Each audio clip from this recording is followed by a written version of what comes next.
नहीं, ऐसा तो नहीं कि मनीष कश्यप जो पहले बीजेपी के नेताओं से भी सवाल पूछते थे, कांग्रेस से भी पूछते थे, अब चूंकि बीजेपी में आ गए हैं तो बीजेपी के नेताओं से सवाल नहीं करेंगे और सिर्फ कांग्रेस पे ही निशाना साधेंगे। देखिए, मैं एक चीज आपको क्लियर कर देना चाहता हूँ कि पत्रकार जब नेता बनता है, तो मैं अपने लिए नहीं कह रहा हूँ, मैं पुराना इतिहास उठा के दिखा रहा हूँ, आपको बता रहा हूँ कि पत्रकार जब नेता बनता है तो अच्छा काम करता है। उदाहरण मैं दूं, दे दीजिए। अटल बिहारी वाजपेयी, वो राष्ट्र धर्म और पंचजन में पत्रकारिता करते थे और उदाहरण के तौर पे वो है देश के एक सर्वश्रेष्ठ प्रधानमंत्री में से एक, और देश को जो है आधुनिक भारत बनाने में सबसे बड़ा योगदान उनका है। ये चीज है, आप एक भी पत्रकार को ऐसा नहीं साबित कर सकते जो पत्रकारिता के बाद नेता बना हो और देश को लूटा हो, वो ऐसा कभी भी हो ही नहीं सकता। अटल बिहारी वाजपेयी लेकिन एक ही है, आप ये भी ध्यान रखिए। लोग सोचता था कि अटल बिहारी वाजपेयी के बाद भाजपा में कौन आएगा, मोदी जी आए, लाल बहादुर शास्त्री के बाद कौन आएगा, तो उसके बाद से बहुत सारे लोग आए। तो होता है, सबका अलग अलग यूनिक आइडिया होता है, लेकिन हम लोग पत्रकारिता से, यूट्यूब के दुनिया से आए हैं, तो इतना भरोसा मैं दिलाता हूं कि चाल ढाल कुछ बदलेगा नहीं, लेकिन हाँ जरूर हालात जरूर बदलेगा, और बिहार का और देश का। कहा कि एक भी पत्रकार ऐसा नहीं है जिसने सियासत में आके खराब काम किया। मनीष सिसोदिया को लेके क्या कहना? देखिए, मनीष सिसोदिया के बारे में मैं नहीं जानता हूं कि वो पहले पत्रकार थे। जी, पत्रकार थे और बड़े संस्थान में काम किया। मैं ये नहीं जानता हूं कि वो पहले पत्रकार थे। और देखिए, मनीष सिसोदिया जो है ना, वो अरविंद केजरीवाल के पापों की सजा भुगत रहे हैं। अच्छा, ठीक है, अरविंद केजरीवाल ने जो किया वो गलत किया, उनको ऐसा नहीं करना चाहिए था, और उनके वजह से जो है मनीष सिसोदिया आज सलाखों के पीछे है। मैं टू बी फ्रैंक मैं ये बात बोल सकता हूँ। आप ये बात मानते हैं कि उन्होंने हाँ, तो बोलिए उन्होंने काम अच्छा किया है? किन्होंने? सिसोदिया जी ने। मैं तो देखिए, मैंने क्या बोला कि कभी कभी जो है आपको जो है अपने लोगों के पापों की सजा भी भुगतनी पड़ती है। अगर आप मौन रहेंगे, खामोश रहेंगे और उनके भ्रष्टाचार के समय में आप कुछ नहीं बोलेंगे, तो मनीष सिसोदिया जी, ये बात सही है कि दिल्ली में शिक्षा व्यवस्था में उन्होंने कुछ हद तक अच्छा काम किया था, ये बात सत्य है, लेकिन केजरीवाल जी के भ्रष्टाचार के समय में वो खामोशी से साइन करते रहे, ये गलत हुआ, और इसी की वजह से वो आज सलाखों के पीछे। मैं भगवान से प्रार्थना करूंगा कि वैसे लोग जो है सलाखों से बाहर निकले और केजरीवाल जैसे लोगों के नेतृत्व में काम ना करे। केजरीवाल जैसे लोगों के नेतृत्व में जब भी काम करेंगे तभी जो है वो उनके ऊपर इस प्रकार का आरोप लगेगा और वैसे लोगों को जेल जाना पड़ेगा। अगर जेल से बाहर आते हैं मनीष सिसोदिया, तो क्या आप बीजेपी में रहते हुए उन्हें ऑफर देंगे बीजेपी में आने के लिए? मैं उस लायक नहीं हूँ भाई, अरे क्यों सूली पे लटका रहे हो? मैं जिस लायक बीजेपी पे कहीं ना कहीं आरोप लगाया जा रहा है। बीजेपी जो है अब यूट्यूबर्स पे फोकस कर रही है और कई सारी यूट्यूबर्स को खरीदने का आरोप लगा रही है। इस पर आपका क्या कहना है? देखिए, भारतीय जनता पार्टी किसी को खरीदती नहीं है, हाँ, लेकिन भारतीय जनता पार्टी काबिल लोगों को मौका जरूर देती है।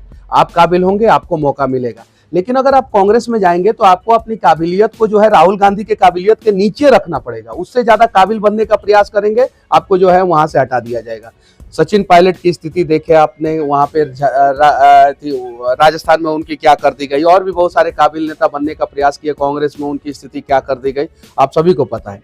तो भारतीय जनता पार्टी काबिल लोगों को मौका देती है, अगर नहीं मौका देती तो एक झोपड़ी वाले को सांसद नहीं बनाती, एक चाय बेचने वाला प्रधानमंत्री नहीं बनता, और एक मनीष कश्यप जैसा यूट्यूबर जो है आज यहाँ पे खड़ा नहीं होता। तो बीजेपी में ऐसा कोई प्रतिनिधित्व नहीं है जो वहां पर दबाते हैं? अगर मोदी और शाह की भी जैसे वहां बोलती चलती है, आप बता रहे हैं राहुल को कंपेयर कर रहे हैं। नहीं, मोदी और शाह जी की चलती नहीं है। मोदी और शाह जी के नेतृत्व में लोग काम करते हैं और उन लोगों को बहुत ज्यादा एक्सपीरियंस है कि कैसे काम करना है, कैसे देश को आगे लेके जाना है, कैसे राष्ट्रवाद के मुद्दों को आगे लेके जाना है, कैसे भारत के लोगों को मजबूत करना है। तो अगर वो लोग अच्छे चीजों को जो है अच्छे ढंग से रखते हैं तो उनके नेतृत्व में काम करने से क्या गलत है। जैसे महेंद्र सिंह धोनी भारत के कैप्टन हुआ करते थे, तो उनके नेतृत्व में जो सारे लोग काम करते थे तो गलत थोड़ी काम करते थे, तो हमारे देश के कैप्टन है। मनीष जी, मेरा ये सवाल ये है कि आप जब कहते हैं, अभी जब आपने बीजेपी ज्वाइन किया तो आपने कहा कि मैं राष्ट्रवाद के लिए काम करूंगा, और बीते एक दशक में राष्ट्रवाद पे बहुत सारी बातें हुई हैं। तो मैं मनीष कश्यप जो बीजेपी के नेता हो गए हैं और पत्रकार मनीष कश्यप से ये जानना चाहूंगा कि राष्ट्रवाद की परिभाषा उनकी नजर में क्या है? अपने आप को राज्य तथा राष्ट्र के लिए समर्पित कीजिए, और इससे बड़ा राष्ट्रवाद के लिए कोई परिभाषा नहीं हो सकता। बाकी आप गूगल पे सर्च मार सकते हैं, किताबों में देख सकते हैं, लेकिन मेरा जो जानकारी है वो आप राष्ट्र के खिलाफ कोई काम नहीं कीजिएगा तो आप तो सबसे बड़े राष्ट्रवादी हैं। ये चीज है। एक प्रश्न और, आप तेजस्वी को बहुत टारगेट पे रखते हैं। मैं टारगेट पे रखता हूँ?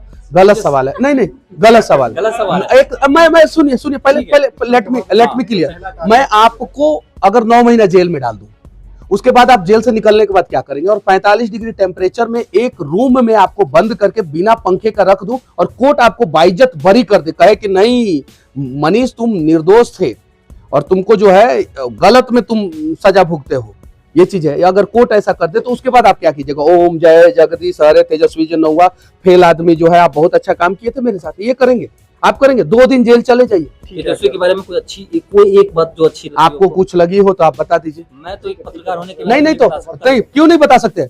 अच्छा चीज को अच्छा नहीं कह सकते क्या? पत्रकार देखिए, पत्रकारिता का धर्म क्या होता है कि अच्छा को अच्छा कहिए और गलत को गलत कहिए। आप बताइए एक अच्छा काम, आप बताइए। इनको माइक दीजिए पहले, आप बताइए तेजस्वी का एक अच्छा काम बताइए। नौकरी किसका नौकरी? मीसा भारती को नौकरी दी है, रोहिणी आचार्य को नौकरी दी है, खुद नौकरी कर रहे हैं, अनुकंपा पे नौकरी ये लोग करते हैं। किसकी नौकरी? किसकी? अगर लालू प्रसाद यादव और राबड़ी देवी नहीं होती तो ये लोगों को कौन पूछता? 9वां फेल आदमी को जो है उप मुख्यमंत्री आप बना सकते हैं क्या? आप अपने दिल पे हाथ रखे इधर माइक, हाँ नहीं बना सकते तो दैट्स क्लियर। आप खुद जवाब दे दिए। मेरा सवाल है कि आप पत्रकार से अब नेता बन चुके हैं, तो क्या जनता की सेवा आप ज्यादा कर पाएंगे? क्योंकि कुछ नेता होते हैं जो जीतने के बाद जनता के बीच जाते ही नहीं। हाँ नहीं, ये परिभाषा हम लोगों को बदल देने की जरूरत है और आपके हमारे जैसे बहुत सारे युवाओं को जो है पॉलिटिक्स में आना चाहिए। और जब हम जैसे लोग आएंगे पॉलिटिक्स में तो ऑटोमेटिक जो है जो राजनीति जो है जिस लेवल पे है उससे और अच्छे लेवल पे जाएगी और काम होगा। मौका दीजिए, समय के साथ जो है आपको देखने को मिल जाएगा। आपने तकरीबन 9 महीने जेल में रहे, वहाँ का माहौल देखा। मैं ये 2 चीजें जानना चाहूंगा, एक जेल की सबसे अच्छी खास बात और एक दूसरी वो जो इसमें सुधार होना चाहिए। देखिए, जेल में जो है बहुत सारी व्यवस्थाएं दी जानी चाहिए। जैसे जेल में मोबाइल दिया जाना चाहिए और मोबाइल को देखिए हंस रहे हैं आप 9 महीना नहीं, उसके पीछे मैं रीजन बता रहा हूँ। इंग्लैंड में मोबाइल का व्यवस्था चालू कर दिया गया है। इंग्लैंड में मोबाइल का व्यवस्था चालू कर दिया गया, दुनिया के बहुत सारे देश में मोबाइल का व्यवस्था चालू कर दिया गया। मोबाइल देने के बाद पूरे मोबाइल को ट्रैकिंग सिस्टम पे लगा दीजिए और 5 नंबर दीजिए और 5 नंबर पे वो जितना मन करे बात करे।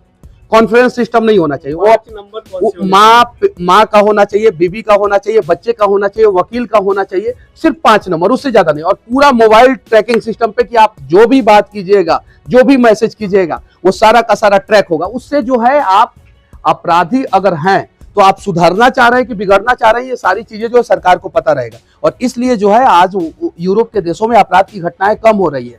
और मोबाइल तो एकदम कंपलसरी दी जानी चाहिए। खाना का व्यवस्था अच्छा दिया जाना चाहिए और रहने का व्यवस्था अच्छा दिया जाना चाहिए। एक अच्छी चीज बताइए। जेल से बड़ा यूनिवर्सिटी कुछ नहीं होता है।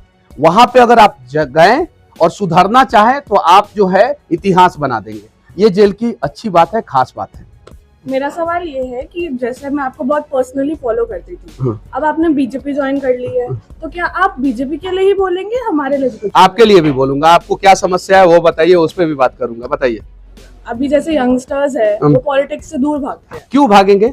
आपके जैसे लोगों को आना चाहिए, एकदम ईमानदारी से आना चाहिए और अच्छा काम करना चाहिए। यंगस्टर अगर सिर्फ नेता के बच्चे जो है राजनीति में आएंगे तो भला नहीं होगा।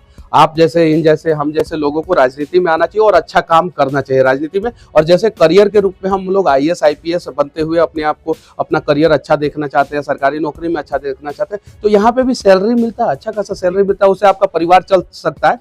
तो आप जैसे लोग आए राजनीति में और अच्छा काम करें। ध्रुव राठी जो है उनके बारे में आपका क्या कहना है? देखिए, वो उनका एक आंख है, दूसरा आंख नहीं है। वो एक आंख से ही काम करते हैं।